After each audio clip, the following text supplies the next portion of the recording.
Welcome to the Maxwell Leadership Podcast. This is the podcast that adds value to leaders who multiply value to others. My name is Mark Cole, and today John Maxwell is going to teach you a lesson on the leader's greatest enemy, which, by the way, is pride. After John is done with the lesson, Tracy Moore and I will dig even deeper into John's lesson and really offer some ways that you can apply, really we all can apply these principles to our own life and our own leadership. If you'd like to watch this episode on YouTube or download the free bonus resource for this episode, just visit maxwellpodcast.com/pride. Now, grab your pen and paper. Get ready to learn and be challenged to stay away from the greatest enemy of a leader. Here is John Maxwell.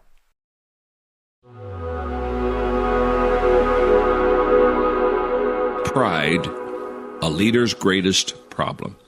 Sometimes when people think, well, if I don't have any pride, then I'm going to be a doormat, people are going to walk over. I mean, we're not talking about that at all. We're talking about an ability to assess yourself in such a way that you pass on credit to others, check your ego at the door, value the people around you, and in the same sense, have a great passion to grow and build your business. And in your notes, there are two kinds of pride. There's a good pride, which is reflected in dignity, respect, and honor. And then there's what I would call a bad pride, which it turns into conceit and arrogance and independence. And when you look at the word pride, notice the middle letter is I. And when you're full of pride, on the inside, it makes you stiff, stubborn, and creates strife with others. You see, envy is the deadly sin of inferiority. You show me a person that feels inferior, and I'll show you a person that's life is full of envy. Pride is the deadly sin of superiority. A person who thinks that what they are doing or who they are somehow makes them better than others. In fact, I define pride in your notes basically by saying it's an inordinate self-esteem, conceit, arrogance, and disdain. So let's talk about the problems of pride. There are several of them, and some of them I think you're going to pick up very quickly. Some of them perhaps will give you a little bit of new insight. But let's talk about what happens when a leader has too much pride. Number one, pride stops us from building a team. I've never known a highly prideful person that ever wanted to build a team around them. In fact, in my Winning with People book, one of the people principles is in your notes, the big picture principle. And the big picture principle says the entire population of the world, with one minor exception, is composed of others. You see, in the laws of teamwork, one of the laws is the law of significance. And you know what the law of significance says? The law of significance says one is too small a number to achieve greatness. The second problem with pride in a leader's life is that pride renders us unteachable. I've never known a proud person that was a great student. I've never known a proud student that was a learner. I've never known a proud person that asked a lot of questions. I've never known a proud person who would walk and say, could you help me? Could you teach me? I don't understand. Could you explain this to me? In your notes, your pride tells you that you know it all, and thus you don't commit to personal growth. There's always something better to do with your time and money, and since your ego convinces you that you've arrived and have all the answers, who needs business books or seminars? Can I tell you something? You're in great trouble when you think that you're at the head of a class. Again, I love the expression of John Wooden. It's what you learn after you know it all that counts. In other words, pride so many times keeps us from growing and learning and causes us to be unteachable. Number three, the third problem with pride is that it closes our mind to feedback. Stephen Covey says, it takes humility to seek feedback. It takes wisdom to understand it, analyze it, and appropriately act on it. Stay in your notes. Honest feedback on your performance is difficult to come by when you are the leader. People with pride won't ask for feedback. In fact, here's what I tell my team. I tell my team all the time. Often, I'm going to make mistakes. Catch me on the front end. And if you think I'm going to do something that isn't wise, tell me on the front end. Say, John, are you sure you want to do that? I said, the last thing I need is for somebody to let me go do something stupid. And then when I come back, they say, well, I thought that was a dumb idea. I don't need somebody into history. I need somebody into current events. Help me now. Tell me on the front end. Don't tell me on the back end. Okay, number 4. In the area of the problems of pride, number 4, pride prevents us from admitting mistakes. Have you ever known a prideful person? They just don't say, I blew it. I was wrong. And in your notes, I talk about the fact that when people fail, they generally respond in one or more of the following ways. In other words, when somebody fails, somebody makes a mistake, here's how they usually respond. Some blow up. We've known that. Some people that make mistakes, they just get mad and blow up. And then some cover up. They just said, let's act like it didn't happen. And then there are those who speed up. They think the quickest way to get away from a problem is to speed away from it. If you can leave the scene of the accident. And then there are those who back up. When they have a failure or problem, they just back up and say, oh my goodness, And then there are those, and this is tragic, there are those who give up. Seldom does somebody confess up. Seldom does a person say, look, I'm the problem. I'm the individual that really created the problem. When you and I fail, or when we blow it, or we make a mistake, we either learn from that failure, or we leave that failure. In other words, we either hang around the failure long enough to say, okay, I did something wrong, it didn't work out, what did I do wrong, I got to figure this thing out, I got to fix it. We either learn from that failure, or we panic and say, oh my goodness, I got to get out of here. This was not a good thing, and we leave it. Here's what I've discovered. If we leave our failure, we don't learn from our failure. And if we learn from our failure, we seldom have to leave our failure. And people with pride, they'll cover up, they'll speed up, they'll back up, they'll do everything but confess up. And because they won't stay there long enough to learn what they have done wrong and admit it, seldom can they fix it. Number 5, pride keeps us from making changes. I have never known a proud person that was easy and flexible and ready to change. In your notes, pride will cause you to pledge allegiance to the status quo rather than be open to change, especially if the change alters something that you put into place. Since you have more emotional equity in the way things are, you'll justify living with them rather than changing them. In fact, I love the statement I have in your notes. Blessed are the flexible, for they rarely get bent out of shape. Prideful people are not flexible. Number 6, pride encourages poor character choices. You show me a person with pride, and often I will show you somebody that in the area of character makes bad choices. Because of arrogance, ignorance, or a little of both, leaders start taking shortcuts that compromise their values.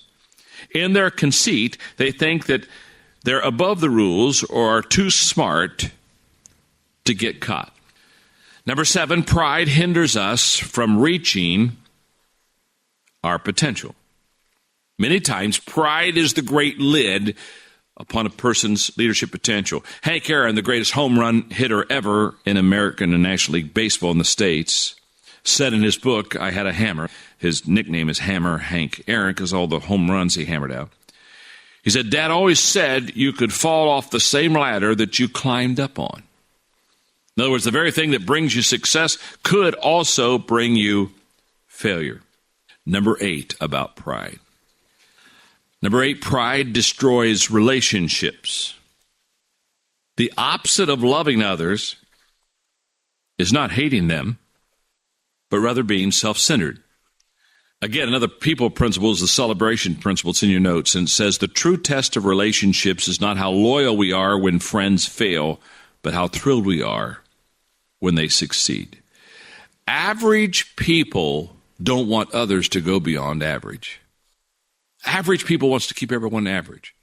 And prideful people always want to be first. Number 9, the 9th problem with pride is pride distorts your perspective of reality.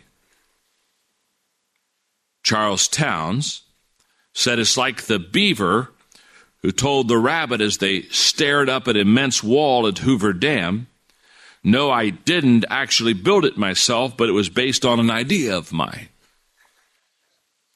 How do we correct the pride problem? Number 1, recognize your pride today. Number 2, admit your pride today. Not only recognize it, but admit it. Number 3, express your gratitude today. Number 4, practice servanthood today, because a great man is always willing to be little. And finally, number 5, laugh at yourself today. If you really want to get rid of the pride, you should just laugh at yourself. Well, I think the lesson is a very simple lesson. It's one on pride. And I would just have to say to you that when I do lessons like this, I don't do them as if I'm trying to teach you. I do them as if I'm trying to apply it to myself. Because I would be the first to admit, way too much in my life, pride is an issue. And I think us being aware of it, recognizing it, and admitting it is very important. Because if we do those 3 things, we're willing to make the changes that we should make. And when you really kind of bring it down to its essence in closing this lesson today, it's very simple.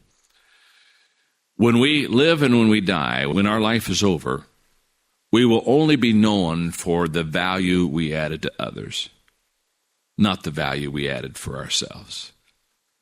And life is that way, that when I care and give and share and live and love and pass on to others, when I am a river instead of a reservoir, the return is enormous. But the moment that I try to hold on to what is mine and claim it and keep it for myself, or as I said one time, the difference between success and significance is success is when I just live for myself and build up my own empire. But significance is when I realize that what I have built is not for me, but it's for others. And that out of the overflow, I pass it on to others and add value to them. That is where I think significance and joy really comes. And this is a lesson to help all of us, again, become the significant person we want to become and add value to the people around us. Hey, podcast listeners. Many of you listening right now would probably love the autonomy that comes with owning your own business or becoming a coach that helps other businesses succeed. Well, we have a phenomenal strategy where you are 100% in control of your own business, earning income on your own terms, and have access to the people, tools, and resources you need to build a thriving leadership development business. When you become a Maxwell Leadership Certified Team member, you join a global community of entrepreneurs led by our expert team of mentors and faculty, including John C. Maxwell. You'll also get one of the top leadership certifications in the world next to your name, giving you the boost you need to get started. Visit us online at maxwellleadership.com/join the team to find out more. Hey, welcome back. Tracy, I always look forward to podcasts with you, but today, just listening this with John and knowing success that you've had in your life and building businesses and being sought after as a speaker on stages a lot, I'm so glad to be talking about this enemy of a leader, pride, with you. I think, in my opinion, I think you got some things worked out on this. I really do. Don't pridefully agree or you will disrupt everything that I'm saying. So don't do that. But I really do think that. I think John has, and so many times leaders have the opportunity with great success to forget the dangers of embracing pride. So I really am looking forward to it. I was reminded of a C.S. Lewis quote that says, "A proud man is always looking down on things and people. And of course, as long as you are looking down, you cannot see something that is above you." And I think that's a great reminder that looking down from a place of pride does not let you look up to a place of humility. So excited to be here with you today. I am excited to be here too. Thank you so much for those kind words. I believe the same about you and have all the respect for you and your humility as a leader. I love that, and makes it easy to follow a leader who is humble. And but we're going to dive into kind of the opposite of that, and hopefully check ourselves, check our organization, and maybe put some safety bumpers in place so that we can all be checking ourselves together. So let's go to the notes right away. One of the first things I was curious about as I was looking at these, and I'm certain that some others are as well, because I hope as we're listening to John talk about this, first of all, we are always looking at ourselves. It is so easy to immediately think about our team, about the people around us, and think, oh, you know what, who should be listening to this? You know, who should be hearing this message today? I'm going to forward this to them. But really, we need to be honest and think, okay, how am I doing in this area? And I was just curious, Mark, do you think that pride as a CEO in the hiring places and the different levels that you've had in Maxwell Leadership over the years, do you think that pride is a hiring block for you? Is that something that you see that you think, oh, that's something that I can work with? Or is that something that you right away go, oh, that's going to be a detriment to the team? And that right away is something that I say, no, I just can't work with that. Yeah, you know, it's interesting. If you'd have asked me that 2 months ago, 2 years ago, maybe a better thing, it's a complete turnoff to me, because it still is. It's a complete turnoff to me personally. It's a professional turnoff for me to see that in leaders. There is a swag, a ego that comes with great producers that I have worked in seasons of great productivity. I've worked in seasons with low productivity. And I'll tell you what I would consider. I do not like a prideful person. Work hard at staying away from that. But what I look for more than whether there's a lot of pride or not is coachability. Because if I can get someone even with pride that will stay coachable, and John talks a little bit about people filled with pride have very little openness to change or openness to input. But when I miss that coachability, then I can more quickly determine whether it's pride or ego that I'm dealing with. Because I've hired some people that I blamed it on ego and it was pride, and I've not hired some people that I thought was pride and it was really a little bit of ego, a little bit of confidence. And so I'm looking for the determiner between coachability, and I found people that are not coachable, there is a great level of pride there. People that are very confident almost have this swag of an ego. If they're still coachable, then I have found that there's still someone that we can make use and work with on the team, as long as it's not this prideful thing. Mm-hmm. That really is part number 3, where we're talking about feedback, and we can get there in just a minute. But I feel like number 1 and number 2, when he talks about pride. So one of the things he says when he's talking about 2 kinds of pride, he says there's good pride where you feel confident in yourself, and that you want that in a leader and somebody on your team where they feel good about themselves and they feel confident in what they can do, but there's a humility that can come with it, that they are coachable, what you just talked about. But then there's the bad pride where he talks about conceit and arrogance, and it's all about themselves and their independence. They aren't really a good team player. I heard a saying a long time ago, and it has always stuck with me, that gives me compassion, actually, where pride can kind of repel a person, but I want to have compassion. I work to have compassion for people, and this saying really helps it, and hopefully it'll help our listeners. But it says, pride and arrogance is insecurity worn inside out. So it actually is, while it looks like they're puffing themselves out, that it's actually a truly confident person doesn't need to lead with puffing themselves up to people. If you're truly settled with yourself, you don't need to lead with that. So if you are leading with puffing yourself up, then that's a sign of an insecurity that you're having to lead with that. And that always gives me such a compassion for people who are doing that. And I felt like the problems of pride, where he talks about, it stops us from building a team and it renders us unteachable. I feel like if you're hiring somebody if you're bringing a team member in, very quickly those two things show up very quickly, even in an interview. But I feel like, do you weed team members out pretty quickly if you feel like they can't build a team and they're unteachable, because it means they're not coachable? But if somebody is listening to this, before we get to 3 and we talk about feedback and coachability, if someone is listening to this and they're saying, oh my goodness, this is me, because John talks about blind spots all the time. And this episode, I feel like, really is a revealer of a blind spot for people, that you don't know you're prideful until you hear about the symptoms of pride.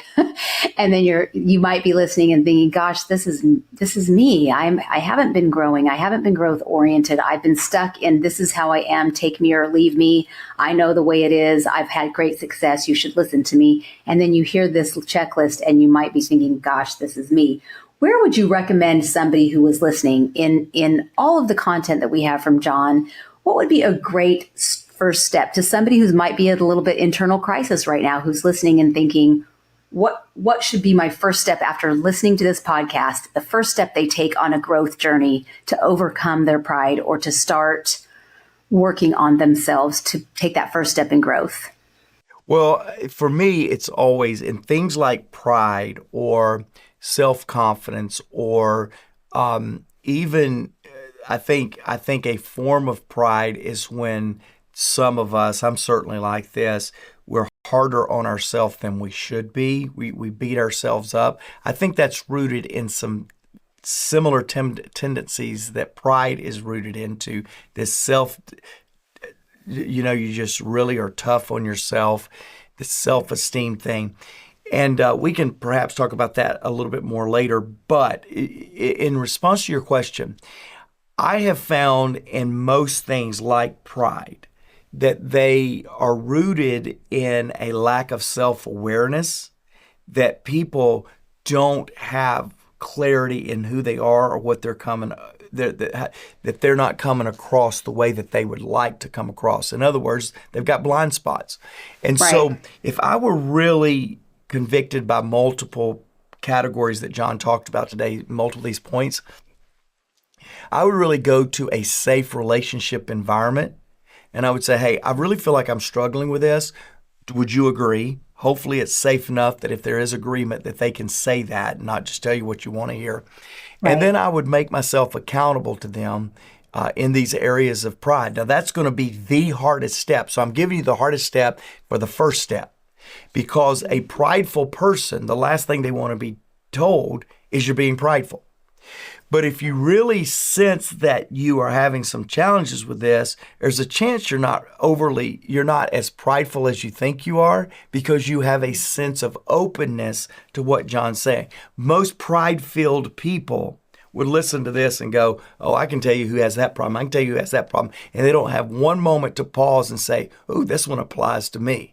That's the people that I'm struggling with, but they're not asking the question you're asking. What do I need to do next? They're going, what does the next person need to do next? But if you really see some areas that you really think is causing you problems and paralyzing your results because of pride, I work that out in a trusted environment, because chances are it's a blind spot for you and you're going to need another set of eyes and ears to help you bring things to light. I love that, which is coming right up on number 3, feedback. So let's talk a little bit about the value of feedback and developing, the quote that he gave from Stephen Covey about it takes humility and wisdom to receive feedback. So let's chat a little bit about the value of feedback. Well, I really do believe that the source of improvement rests outside of us with an attitude that rests inside of us. So if we think any leader that has a huge passion to be more effective, they would be more effective if they had the answers within them. Because there's the attitude, that passion, the hunger to be better is in most all of us. So if we're not better, it's because we don't have the know-how of how to get out of the rut. We don't have the enlightenment to take us to the next level, or we don't have the awareness that we're not utilizing what we already know. Therefore, that's why I say I think the pathway to improvement most of the time rests outside of us, and the attitude to improve is an inside matter. And so I would look at this idea of pride closes our mind to feedback. I think about me, and I'm going to take a little bit of twist, and I knew I was going to do this somewhere as I was listening to John. I think that when people believe that the results totally rest on them and their leadership, it's a matter of pride. Let me explain. I've watched so many successful people own the results and not spread the results of success to others. And we instantly pick up on that. They're prideful. They're self-absorbed. They're egocentric. We got all the names for them.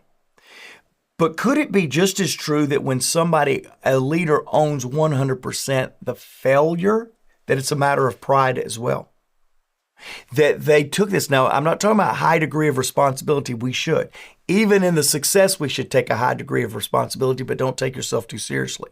But I think oftentimes for personalities like yours, Tracy, maybe like mine for sure, and maybe like yours, is we have trained ourselves for so long to take no responsibility for the good things. So we deflect, we defer, we give credit. But then when things go wrong, we take all the responsibility. And I don't think that's healthy. I don't think it's healthy to give 100% internally results of good things to everyone else and not see that everything rises on leadership. But I also don't think it's true to not let people carry the weight of shortfall with you as well. I think it's a matter of pride, or a sister, if you will, of pride. That's why this point is very important to me. Pride closes our mind to feedback. John told me the other day, I was working through something that I discovered about myself and my leadership through a really particularly challenging time, and I was expressing that to him. It was some time ago. And I was expressing that to him, and John went, "Where did you hear that?" And I said, "Man, I just discovered it in thinking this morning. I was prepping. This happened just a couple of weeks ago from the recording of this podcast." And he went, "Do you know I've been working alongside you for several years now, and I've been waiting on you to acknowledge what I just heard you acknowledge?" And I went, "Really? Why didn't you tell me?" He said, "What do you think I've been trying to do? You wasn't open for it." In this particular case, he said, "Now, before I go any further, are you discovering this because you're looking for an opportunity to beat yourself up?" Because John tells me all the time, I'm my own worst critic. I'm my own worst enemy. I said, "No. In fact, I feel no emotion to this. I just feel elation that I finally see it." He said, "That's what I wanted to hear. Now let me tell you how far off you were in this area." Wow. He had to make sure I wasn't using the revelation to beat myself up. And once he discovered that, he gave me some insightful stuff that, according to him, and I believe him, he's been trying to give me for several years now, and I just wasn't ready to hear it. Interesting. So you're almost the opposite of number 4, which is pride prevents us from admitting mistakes. It's almost over admitting, like taking all the blame on yourself and no credit. And so it's like that insecurity worn inside out. That's like right. It's an insecurity. Pride is insecurity worn inside out, but it's an insecurity. And boy, can I relate to that. And I'm sure some of our listeners can too. It's all related. I mean, we're just trying to figure out how to lead the best that we can. And so some of that comes out in insecurity worn inside out. Some of that comes out in just plain old insecurity. But I'm curious, as you assess what John says and you look back on some of the things that he said, if you can now look in hindsight and see those markers and those times when you can say, "Oh, that was John trying to tell me that I was taking too much of the burden on for myself." And I would love to come up back on another podcast when we hit on some topic that we can drudge that back up again and say, "Hey, that reminded me, I assessed and I found that this is what John did," because I think that we can all look back, because my question was going to say, do you have a process of helping? My next question was going to be, do you have a process of helping team members assess so they don't blow up, cover up, speed up, back up, blame themselves, even cover up, all of that? And maybe like John was trying to do that with you. I wish John was with us, because it could be like, how did you try to get through to Mark? But then it's layered learning kind of. It's just keep trying. And one day they're going to get it. Like one day it's going to break through, whether it's pride or insecurity and taking it on too much Can you look back and say, like, do you think it was something that John over and over chatting with you about it and not teaching, but mentoring you on that? And what was the final thing that it just kind of, you just being bathed in that mentally, and then you finally just grasped it? Yeah, so we identified about 7 of them. In fact, for the first time, this was amazing. I've been working with John for 24 years, as we all know. This was the first time John looked and he went, "You have the ability to deliver world-class, thought-provoking content in this subject right here." It's the first time he's ever said that to me, because I'm not a content guy. I'm not a thought leader. I'm carrying other people's thoughts to fruition. And so I'll give you a couple, and certainly we're going to do podcasts and maybe even write a book one day on it. But here's what I would tell you. I think when in times of great success, in times of great struggle, I think we tend to, first and foremost, we overanalyze our contribution to what happened.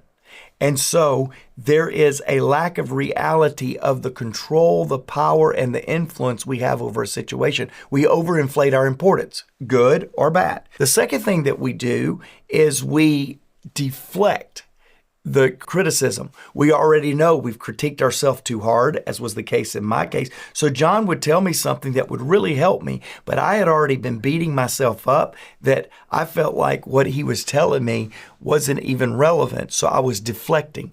So we distance ourselves, we deflect, and then we diffuse. Well, it wouldn't be as bad, but this situation was outside of my control. We diffuse it. Therefore, it doesn't allow us to get responsibility. And then finally, we create distance with it. Well, it was so far ago. Why would I go back and revisit that? It's too far. The lesson's too long. And so, yeah, there's a lot of reasons, but I think it all comes back to we all struggle in some way with insecurities. I was telling Macy the other day, she has a friend. She really, really likes this friend. But this friend every once in a while comes off with so much certainty and confidence and egotism. And Macy and I sat down just a weekend recently and said, you do know that is insecurity that's causing this person to be like this. And I think it's insecurity for people to over-own failure. I think it's insecurity for people to over-own success. You're wanting to matter so much that you're wanting to establish it as if you are the only one that can control the outcome. I'm a person of faith. You all know this. But I believe that's what the Apostle Paul was writing about when he said some plant, some water, but only God gives the increase. But how often do we really put that in practice in leadership? We over-own the success or the failure rather than realizing our responsibility is to do our best. And take security in the fact you're doing your best, then take security in the ups and the downs. That is so good, Mark. I've written so many notes, and it all goes back to your point that you made at the beginning, is having a trusted person. It doesn't, like for all of us, it's not going to be John Maxwell, but it doesn't have to be John. It's just a trusted person who can see that you are over-owning what Mark said, over-owning your success or over-owning your failure. And it's the value of a dear friend or mentor, a close enough relationship that will be honest enough to say to you, and this takes the courage in us as that person in someone else's life to not just witness it and think, boy, they are really over-owning that. They are really being prideful in over-owning that success, or they are really being too insecure in over-owning that failure, and never saying it. I think it is very easy to observe it sometimes, and it is so difficult to say the words and deliver them with loving care.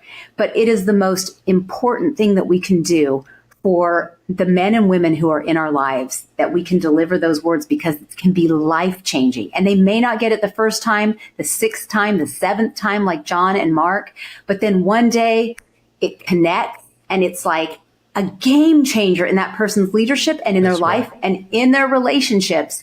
And so I just love that you shared that with us, because it impacts every single one of us in every relationship that we have. Yeah. I love that. I love that. So I have one last question, and then because I know I could go on, I have so many other questions that I did not ask Brats. And so, but I think like when he talks about, I have to hit on the one about relationships, when pride can destroy relationships. And I'm so passionate about this because I hold myself up to this. And boy, could I connect when it said, average people don't want others to go beyond average. A prideful person always wants to be first. And I don't know if it's because of the sports model or what growing up, or it's just human nature. But when I was a young person, I would be jealous of competitor success. I would be jealous of my friend's success not because I didn't want them to succeed, but as much as I wanted to succeed. I wanted to be first. We might not have been competing in the same sport or the same category or in the same business. But when someone else's business had great success that wasn't even in my category of business, I had jealousy because I wanted success too. And so I think I wanted to be first. I wanted to have success. And I didn't have the maturity as a young person to be celebratory for them. I would outwardly do it, but it wasn't in my heart. And so I really had to learn that from John. And so I would just love to close out, just have you close on sharing a little bit about how that has been for you. Was that something that you struggled with, or is that something that you worked through with Macy or with your team in the process of learning to celebrate other people, and how freeing that is for you to celebrate someone else and still stay in your own lane as a leader? Yeah, it's so funny as you were recapping how you've struggled with that before. So did I. I have struggled with that a lot as an adult. I grew up, I like to say this often, I grew up a big fish in a small pond. A lot of stuff came easy to me growing up. Now, it was a small pond. I wasn't competing with a lot of people. Went to a very, very, very small private school. I went to a very small college. But I grew up, if I set my mind to do something, that the talent or the competition wasn't always there because there wasn't the mass amount of people. And so I could get there because I had a little bit of natural talent, had a whole lot of passion to excel. And you put those two together, and in a small enough pond, you can get a lot of things and a lot of experiences. When I went to college, it was a little bit different, but where I noticed it in me was when I got out into a world where nobody knew me, and I didn't have that family name favor, or I didn't have that small world favor. It became a much bigger world, and I went, man, it's a lot harder out here when the competition is more. And then I would see people excelling so easy, and yes, there was something that rose up in me often that would say, man, they're getting all the success. They're getting all the deal. Why is it easier for them? I'll tell you that there would probably be still times that I have to watch that and make sure that I'm genuinely happy for others, even if they are competing with me, and certainly even if we're not even in the same game, being happy for them. I think two things come to mind when we talk about that. One is really our only competition, period, is with ourselves. Yeah. That's it. The second is, if you cannot be genuinely happy about someone else's success, you'll never be satisfied with what you accomplish. And so, Tracy, what I have done in this whole thing, and I hold up this book, not even knowing that's how we was going to end it, I have discovered about every 2 years, I need to read this book, 15 Invaluable Laws of Leadership, Invaluable Laws of Growth. Why? Because I'm really only in competition with myself. And yesterday's success should be the floor to tomorrow's opportunity. Yesterday's best should be the launching pad for better today. It should not be a stopping point. It should not be a success moment. It should be, I was gifted with the success of yesterday so I can reach for even better tomorrow. I'm in competition with myself. My challenge to all of us listening to the podcast today, and here's what I know, gang. Every one of us wish that we could be a better version of ourselves. That's why you're listening to this podcast. That's not a rocket science statement. You're listening to this podcast because you want to be better. What's driving you to be better should be your own personal reflection and your own sense of accomplishment and your own stewardship to opportunities ahead of you. That should be the thing that drives you. And my challenge to all of us is, how well are you focused on yourself, your growth, as you pursue the best? And if you can focus on yourself, you'll find the competition with others, or even the ability to get very excited about other people's accomplishment, begin to be genuine. It will begin to be real, because when you're satisfied that you're pursuing your best, you become less likely to want to pull others down to be less than. That's right. Here's what I want to do, just simply because it fits right here. Of course, we'll have the book, and we'll put the book in the show notes, but we have this online course that I want you to take advantage of. How to compete and be your best version. It's called the 15 Laws of Growth online course. It's normally $4.99. We've got it available for $99.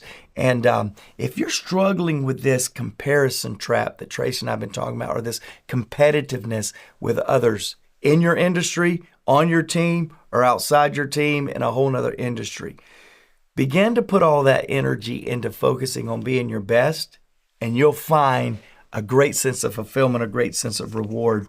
I want to close today with a listener comment. Mauricio, listen to Give Your Best to Your Best. Speaking of best.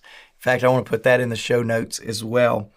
Mauricio said, this podcast is great. I heard about John Maxwell so many years ago in a course of the 21 Laws of Leadership.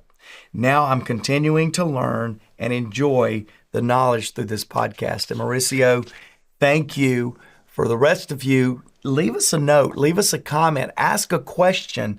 I'd love to get into some of our listeners' questions with some of our future podcasts.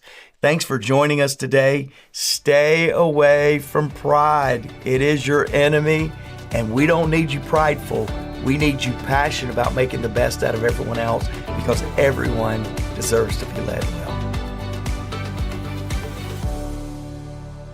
Are you ready to elevate your leadership to new heights? Join the movement towards High Road Leadership with John C. Maxwell's latest book. In High Road Leadership, John explores the power of valuing all people, doing the right things for the right reasons, and placing others above personal agendas. Learn how to inspire positive change and bring people together in a world that divides. Order now and receive exclusive bonuses, including a keynote on High Road Leadership by John Maxwell himself, and a sneak peek into 3 impactful chapters. Take the first step towards becoming a High Road leader.